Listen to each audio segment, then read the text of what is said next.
Queria que você abrisse a sua Bíblia em 2 Reis, capítulo 7.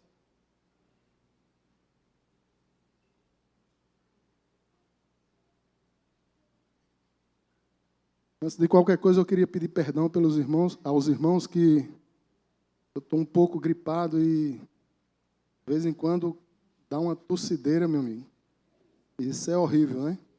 Mas, em nome de Jesus, eu declaro que toda tosse já foi expelida daqui, em nome de Jesus. Amém? Todos acharam? Diz assim a palavra do Senhor. Havia 4 leprosos junto à porta da cidade. Eles disseram uns aos outros: Por que ficar aqui, esperando a morte? Se resolvermos entrar na cidade, morreremos de fome. Mas se ficarmos aqui, também morreremos. Vamos, pois, ao acampamento dos arameus, para nos render. Se eles nos pouparem, viveremos. Se nos matarem, morreremos. Ao anoitecer, eles foram ao acampamento dos arameus. Quando chegaram às imediações do acampamento, viram que não havia ninguém ali, pois o Senhor tinha feito os arameus ouvirem o ruído de um grande exército. Diga, o ruído de um grande exército, com cavalos e carros de guerra, de modo que disseram uns aos outros: Ouçam, o rei de Israel contratou os reis dos hititas e dos egípcios para nos atacarem. Então, para salvar a sua vida, fugiram ao anoitecer, abandonando tendas, cavalos e jumentos, deixando o acampamento como estava. Tendo chegado às imediações do acampamento, os leprosos entraram numa das tendas, comeram e beberam, pegaram prata, ouro e roupas e saíram para esconder tudo. Depois voltaram e entraram noutra tenda, pegaram o que quiseram e esconderam isso também. Então disseram uns aos outros: Não estamos agindo certo. Este é um dia de boas notícias. Diga, este é um dia de boas notícias. E não podemos ficar calados. Se esperarmos até o amanhecer, seremos castigados. Vamos imediatamente contar tudo no palácio do rei. Até aí. Amém? Senhor, que o Senhor aplique essa palavra na nossa vida. Eu te peço que o Senhor derrame da tua graça sobre a minha vida. Em nome de Jesus, Pai, que essa palavra caia como uma semente frutífera nas nossas vidas. Em nome de Jesus. Amém. Glória a Deus. Queridos, com a divisão de Israel em 2 reinos de 12 tribos, formando o reino do norte, fizeram de Samaria a sua capital. E Samaria era uma cidade fortificada, assim como Jerusalém. Mas, devido ao pecado do povo, Deus levanta um rei sírio chamado Ben-Hadad para sitiar Samaria, fazer um cerco na cidade. Então, como Israel persistia no seu caminho de pecado, Deus levantou esse homem com o seu exército, para cercar Jerusalém, para eles verem que, enquanto eles vivessem no pecado, enquanto eles vivessem tentando fazer algo pelas suas próprias forças, com as suas próprias mãos, eles não iriam obter vitórias. Por quê? Porque eles não poderiam sair da cidade, porque a cidade estava cercada de inimigo. Então houve... E o interessante é que esse cerco ele durou mais ou menos uns 3 anos. E a fome foi tão grande que para você ter uma ideia, a cabeça de um jumento, deixa eu ver aqui qual o o versículo aqui. Está lá no 26, o 6, capítulo 6, verso 24. Que a cabeça de um jumento chegou a valer 80 peças de prata. Imagina aí. Cabeça de jumento serve para quê? Eu nunca soube que cabeça de jumento se comia. Né? Meu pai, ele contava que em 47, né, que foi a maior seca que houve aqui no Nordeste, eles passaram fome. Então, eles comiam farinha, comiam açúcar com farinha, mas eu nunca ouvi falar de cabeça de jumento. Imagina aí uma cabeça de jumento valer 80 peças de prata. E uma caneca de esterco de pomba valer 5 peças de prata. A fome era terrível. O cerco estava montado. Ao ponto de as mulheres cozinhar seus próprios filhos. Chegou ao ponto das mulheres cozinhar seus próprios filhos. E às vezes, queridos, nós ficamos pensando, como é que Deus permite essas coisas? Para que Deus permite essas coisas? Sabe por quê, queridos? Para Ele mostrar que quando nós confiamos em nossa própria força, na nossa própria capacidade, na nossa intelectualidade e na nossa sabedoria, no nosso conhecimento, nada disso é maior do que aquilo que Deus tem para nós. Sabe por quê? Porque sem fé é impossível agradar a Deus. Do que adianta você ter o conhecimento que você tem, a força que você tem, mas se você não crê em Deus, se você não coloca a sua esperança no Senhor. O poder de uma fortaleza é medido pela sua condição de se manter segura dentro dos seus próprios muros, por longos períodos, anos até.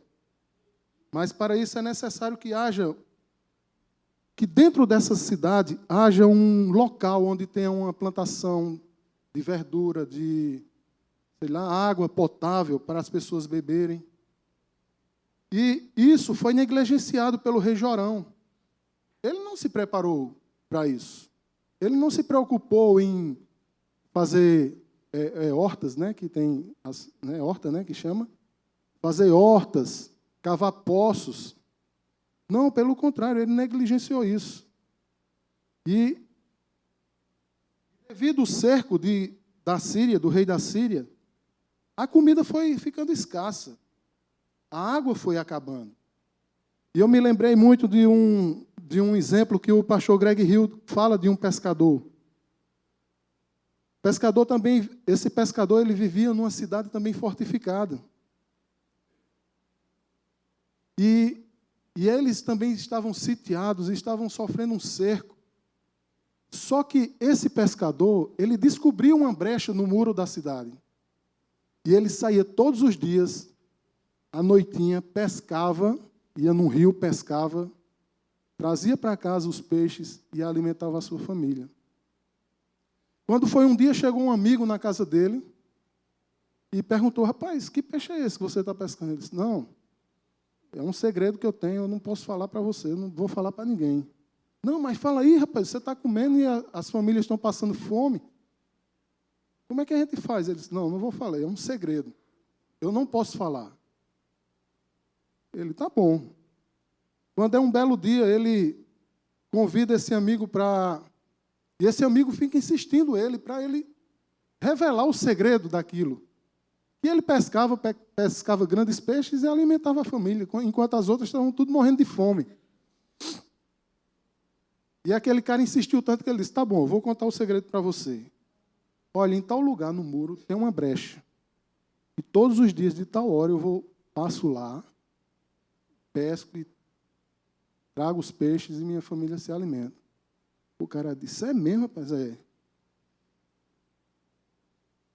E ele disse, por favor, não fale isso para ninguém, isso é um segredo nosso. O cara está certo. o cara começou a ir também, passando pela brecha, começou a falar para os outros amigos daquela brecha, e os outros amigos começaram a falar para os outros amigos. O que foi que aconteceu? Vários buracos, várias brechas no muro foram feitas. Aquela cidade tornou-se frágil, e o inimigo atacou e destruiu toda a cidade. O que é que eu quero dizer com isso? E muitas vezes nós estamos num relacionamento de discipulado, discipulador, e nós confessamos algo para o nosso discipulador e, de repente, tem alguém que já sabe o que foi compartilhado no discipulador, no discipulado. Isso não é o correto, queridos. Nós vivemos um relacionamento de discipulado onde o nosso relacionamento é um relacionamento de extrema confiança, onde nós não temos autoridade de compartilhar aquilo que foi compartilhado no discipulado, a não ser que a pessoa dê a autorização. Então, eu pensei muito nisso, né, que esse cara, ele começou a compartilhar com outras pessoas. Aí o que é que acontece? Aquele rei, ele fica irado porque ele soube que as mulheres estavam cozinhando seus filhos, ele fica irado e ele coloca a culpa em Eliseu. Ele diz, olha, ainda hoje, eu vou arrancar a cabeça do ombro de Eliseu. Ele ficará sem cabeça. Por quê? Porque ele não assumiu a culpa como rei. E muitas vezes, quando a crise bate na nossa porta, quando a crise chega na nossa vida, nós temos uma grande tendência de transferir a culpa para outra pessoa. Jogar a culpa para outros. E eu queria dizer para você nessa noite que, ei, pare de culpar os outros pelos seus erros. Pare de culpar os outros pelos seus fracassos. Pare de culpar os outros e assuma as suas incapacidades. Aí tem gente que lança a culpa nos outros e diz assim, olha, a culpa é de meus pais, porque ele me criou assim. A culpa é da minha esposa. Se eu tivesse casado com fulana, não era assim, era diferente. Ah, eu sou assim, eu me desviei porque eu chego na igreja, o pastor não me dá um abraço. Eu chego na igreja, o pastor não fala comigo, eles ficam dizendo que a igreja é abracional e não dá um abraço em mim. Eu me desviei porque ele não vai nem na minha casa, nunca foi na minha casa. Transferência de culpa. A culpa é do meu discipulador, que não ora por mim, quer mandar em mim, acha que é meu dono. A culpa é da minha célula. Ah, na minha célula ninguém me ama. Na minha célula ninguém liga para mim, não. Eu sou um peso mesmo. Eles não veem que eu discipulo 10 pessoas e mesmo assim eles não me dão valor. Transferência de culpa. Quem quer ser reconhecido por seus acertos não pode culpar os outros pelos seus erros. O mundo está se tornando perito em jogar a responsabilidade em outros, queridos.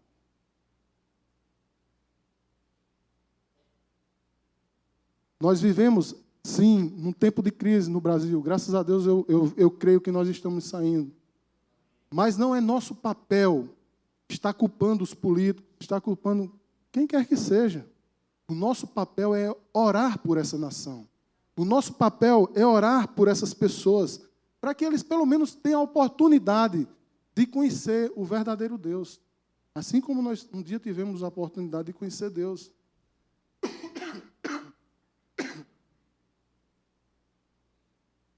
A transferência de culpa, queridos, acaba aqui. Jogar a culpa em outros é uma tentativa de nos justificarmos. O ser humano não tolera o sentimento de culpa, porque ele é destrutivo. E o peso da culpa nos amedronta e nos esmaga. Em quem você tem colocado a culpa dos seus fracassos? Em quem você tem colocado a culpa das suas derrotas? Aí eu estava lendo um livro que ele diz assim, daí a grande importância do Calvário, onde Cristo morreu. Ele é o único para quem podemos transferir nosso pecado e receber perdão de Deus. O Calvário é o único lugar onde podemos ficar livre de toda culpa. Nós devemos lançar as nossas culpas na cruz, querido. Não é nosso papel lançar a nossa culpa para outras pessoas. Nós devemos assumir os nossos erros.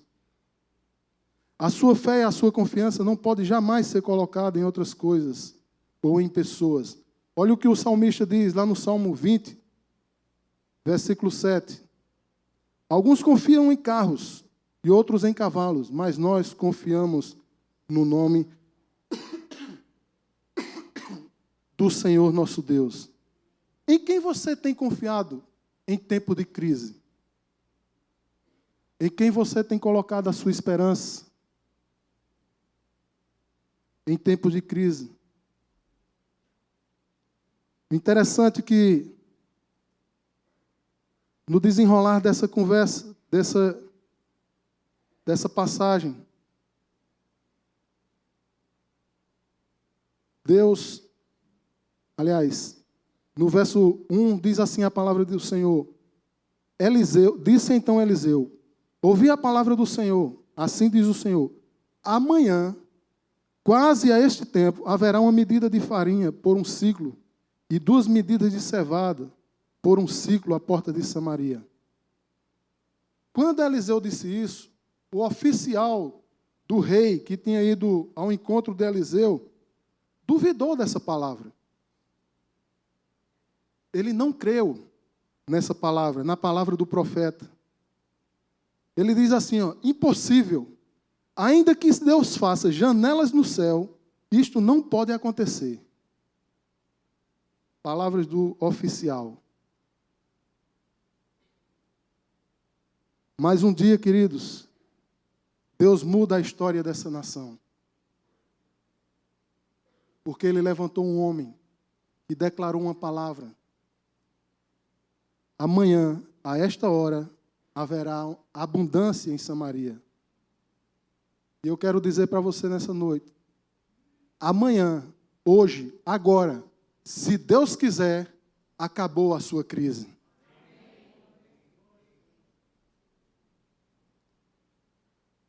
Então, queridos, não jogue a sua culpa para outros. Aquele homem era totalmente incrédulo, ele achava que Deus não poderia fazer com que aquela palavra se cumprisse.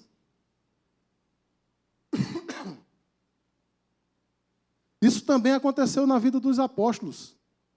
Aqueles apóstolos, você lembra, você conhece a palavra, você sabe a história. E quando Jesus estava no barco, estava acontecendo uma grande tempestade. Está lá em Mateus 8, 26.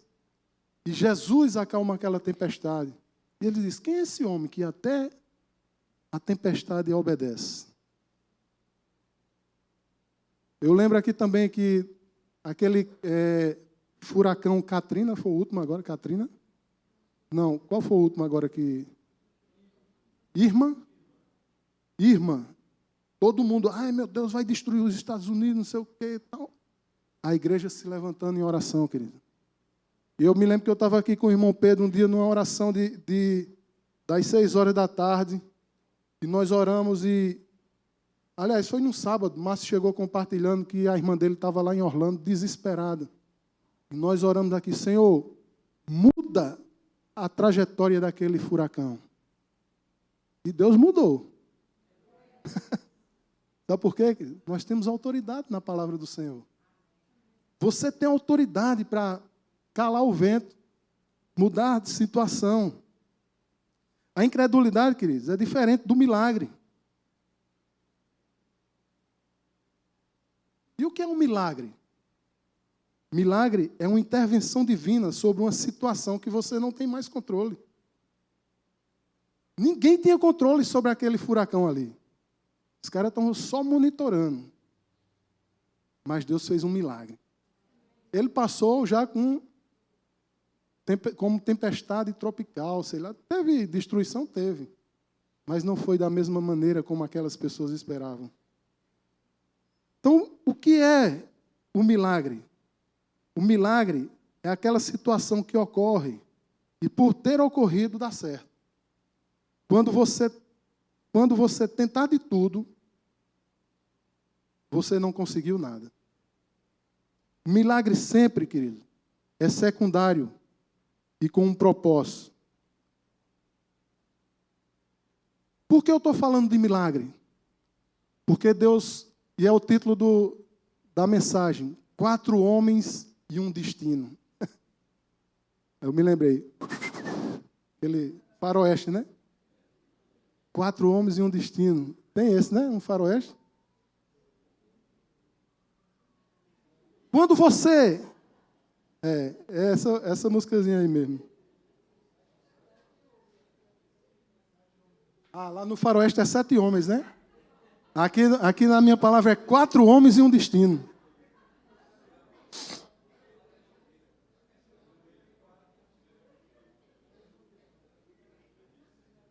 O título da nossa mensagem é 4 homens e um destino.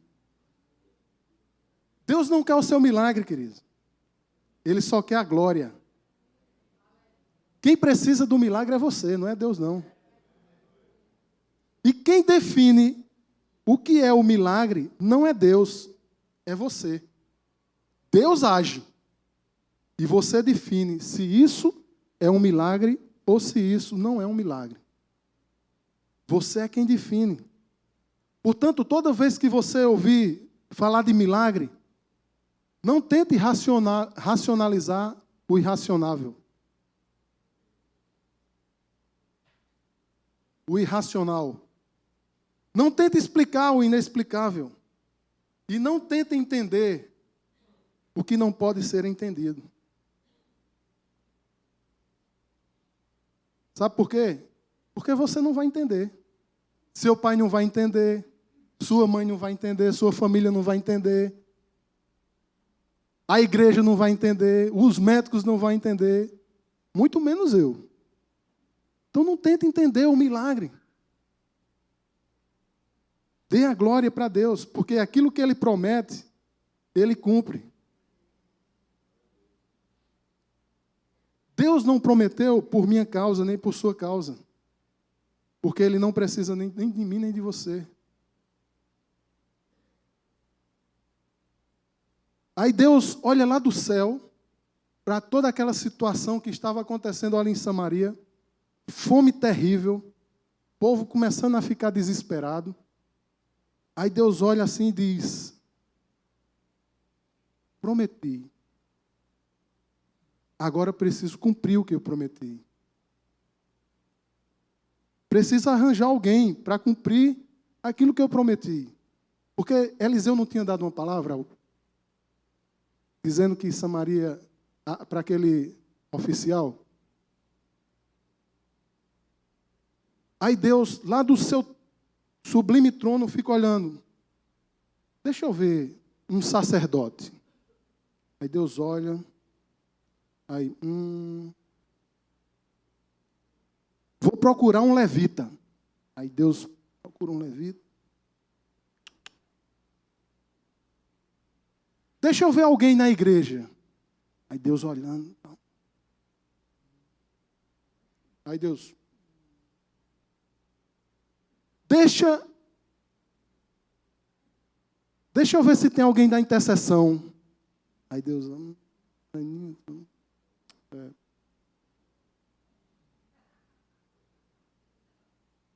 Deixa eu ver se tem alguém na sociedade. Aí Deus faz, meu Deus. Já sei, vou procurar um médico. Aí, não tem nenhum médico. Já sei, vou procurar um juiz. Cadê? Tem Juninho lá na igreja minha, mas... Deus não encontra ninguém, querido. Aí Deus vai, chama a Trindade. Se reúne com a Trindade e explica. Olha, nós temos um problema. Eu preciso cumprir uma profecia que mandei Eliseu dar. Mas você acredita que eu não estou encontrando ninguém para nos ajudar? Aí Deus diz, lembrei do exército. Aí quando Deus lembra do exército, ele viu que o oficial do exército era incrédulo, duvidou. Deus diz, está fora. Aí Deus diz, temos um problema. Mandei o profeta Eliseu profetizar. E você acredita que não tem ninguém para nos ajudar? Então vamos ver o que nós vamos fazer. Isso é um diálogo que Deus está tendo, viu, querido? Aí alguém pergunta, e os grandões lá na cidade? Não acreditam mais. E os sacerdotes e os levitas? Eles estão meio assim. Não estão tão seguros.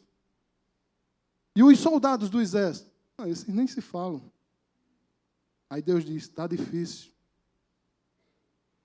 Está difícil da gente cumprir essa tarefa. Aí Deus diz, eu fiz por mim.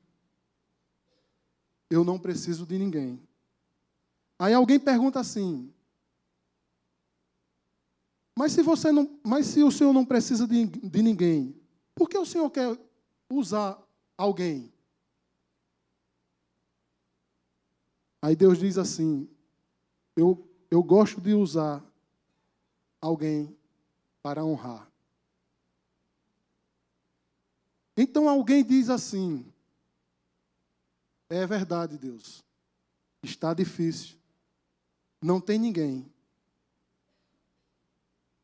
Aí quando ele diz assim, é verdade, não tem ninguém, pare aquele silêncio. Aí um diz assim,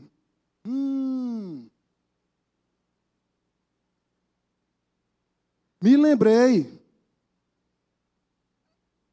Eu me lembrei. Aí Deus diz, lembrou de quê, meu filho? Lá em Samaria, fora dos muros de Samaria, tem um acampamento que só tem leproso. Aí Deus, leproso? E tem quantos? Aí o outro diz assim, não, tinha uns 450, 500, mas como a fome era tão grande, foi morrendo. Hoje só tem 4.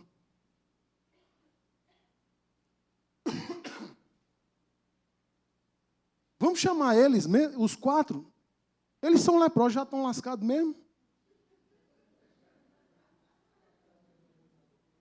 Se o Senhor quiser, a gente chama. Mas são 4, viu? Só 4. Mesmo assim são leprosos. Talvez não esteja faltando um braço ou uma perna, um dedo.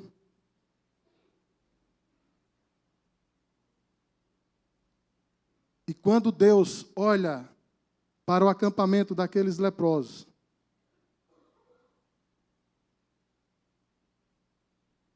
e só vê aqueles 4 leprosos, e um deles diz assim, se ficarmos aqui, aí Deus escuta a conversa daqueles homens, se ficarmos aqui, morreremos de fome. Se levantarmos e formos até o acampamento dos sírios, quem sabe não encontraremos comida e eles nos deixem viver. Se nos matarem, mas também se ficarmos vivos, filé. Quando um deles diz isso, os outros três confirmam a palavra. Estou dentro. Ei, quando o seu líder diz, filho, vamos servir no ministério infantil? Filho, vamos lá em Praia Bela? Qual é a sua atitude? Você diz, estou dentro. Ou você diz, não, espera aí, vamos esperar um pouquinho, não é hora da gente ir lá.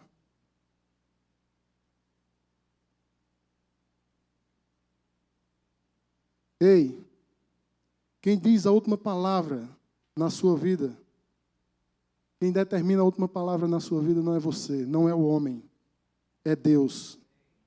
E Deus espera que você tenha uma única atitude e deixe o resto que Ele faz. Aí depois de todo aquele diálogo, aí Deus diz assim, deixa eu fazer umas contas aqui. Aí Deus vai, fica pensando. Aí Deus diz assim, me diga uma coisa. Quando eu usei aquela mula, aquele animal, eu perguntei se era uma mula, um jumento ou não. Aí responderam, não, o Senhor usou ela. O Senhor mandou ela falar e ela obedeceu. Aí Deus diz, e ela falou? Falou. Quando eu usei aqueles covos para dar comida a Elias, eles levaram comida para Elias? Aí disseram, levaram. Eles deram na boca do profeta, bem direitinho. E eles obedeceram? Obedeceram. E quando eu usei aquele cajado, quando ele tocou no mar, eu perguntei se o cajado era bom ou não? Não. O Senhor mandou apenas que Moisés tocasse na água. E o que ele tinha na mão era um cajado. Aí Deus olha assim para eles e diz, me faz um favor, filho. Pois não, pai. Vamos usar os 4 leprosos. Aleluia. Vamos usar aqueles 4 homens para um destino. Eles são do tamanho que eu preciso para usá-los. Você é do tamanho de Deus. Você é do tamanho que Ele precisa para usar. Deus quer te usar, querido. Josué 1:5, capítulo 1, diz assim, seja forte e corajoso. Não fui eu que lhe ordenei? Seja forte e corajoso. Não se apavore, nem se desanime, pois o Senhor, o seu Deus, está com você para onde você andar. Então, por que usar aqueles 4 leprosos, Senhor? Por que usar aqueles homens que não vivem com suas famílias? Por que usar aqueles homens que não têm amigos? Por que usar aqueles 4 homens que não têm mais um pedaço no seu corpo? Falta algo no seu corpo. Aqueles homens estão fedendo, Senhor. Aqueles homens são cheios de feridas. Aqueles homens, ninguém quer estar junto deles. Eles não têm casa para morar. Não têm nem carro.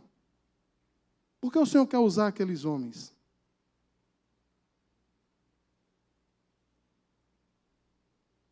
Se você prestar atenção na história, o negócio estava meio a meio. Se a gente for e viver, beleza. Se a gente for e morrer, também está em ordem. Porque já estava tudo perdido mesmo, né? Os cabas faltavam dentro, ou talvez faltasse um pedaço do rosto, orelha. Os cabas já estavam todo deformado mesmo, né? Então, eles, então vamos.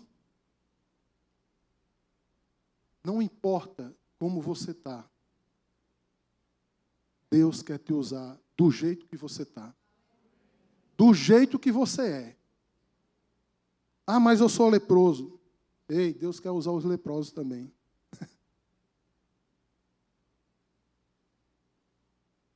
Não fui eu que lhe ordenei? Seja forte e corajoso. Não se apavore, nem se desanime, pois o Senhor, o seu Deus, entrará com você por onde você andar. Então, quando os 4 leprosos se levantam ali do arraial e vai em direção ao acampamento do inimigo,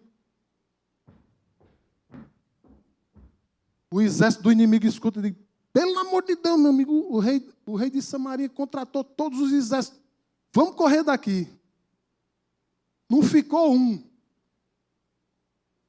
Os cabas deixaram os cavalos, jumentos, deixaram tudo. Porque achava que um grande exército ia contra eles. Mas era um exército de 4 homens. Por isso, 4 homens e um destino. Porque aqueles 4 homens, a atitude que aqueles 4 homens tiveram, mudou a história daquele povo. Porque eles começaram a andar nas tendas, pegava comida, pegava ouro, pegava prata. Aí disseram: opa, vamos ficar aqui. Aí um disse: não, rapaz, a gente está agindo errado. Vamos voltar lá, vamos dar comida também ao povo. Se eles não lançam comida para a gente, eles estão certos, porque a gente já está lascado mesmo, a gente vai morrer mesmo. Então eles não adianta mais nem estar jogando comida para a gente. Mas se a gente tem comida aqui, vamos levar para eles lá. E volta os 4 lá para Samaria. E quando o rapaz da guarita vê lá os 4, ele: o que é que vocês querem aqui, rapaz? A gente não tem comida aqui, não. Ele disse: não, meu irmão, calma aí. A gente veio abençoar vocês. Aleluia. Queridos, Deus usa leprosos para nos abençoar.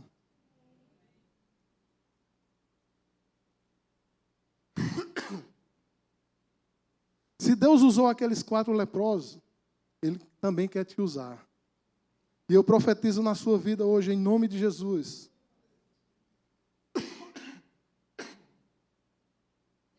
Que Deus vai mandar. Pode ser um pé rapado, para te abençoar. Mas Ele vai mandar e a pessoa vai te abençoar. Não duvide do poder de Deus, querido. Porque é justamente no meio das crises que o milagre acontece.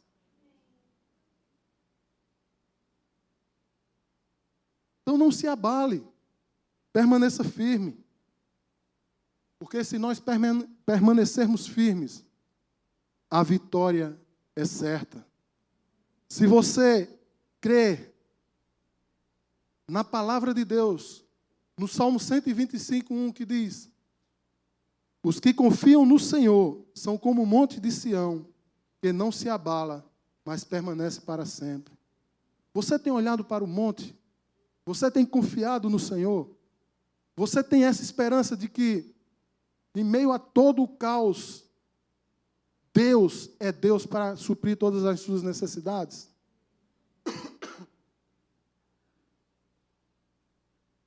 No deserto, queridos, nós temos medo.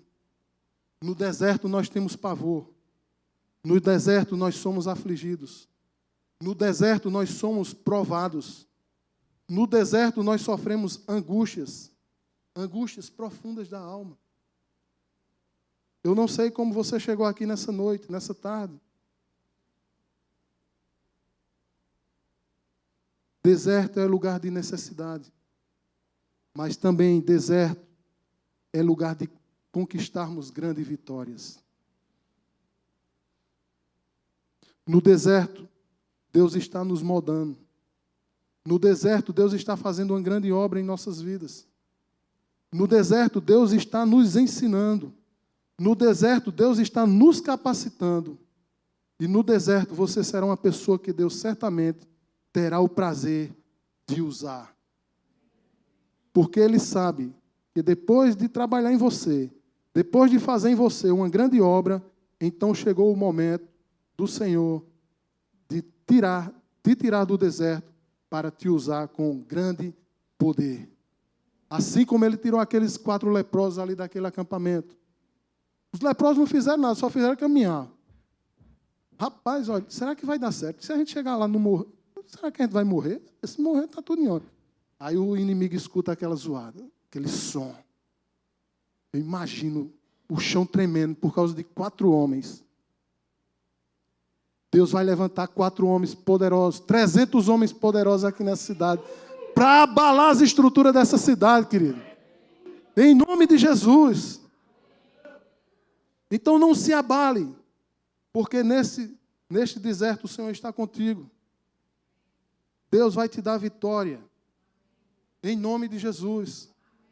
Amém? Para concluir, no deserto, clame ao Senhor. Porque se você clamar, Ele ouvirá. E Ele certamente te socorrerá. No deserto, olhe para o alto, porque é de lá que vem o nosso socorro. Se você está no deserto, não se abale.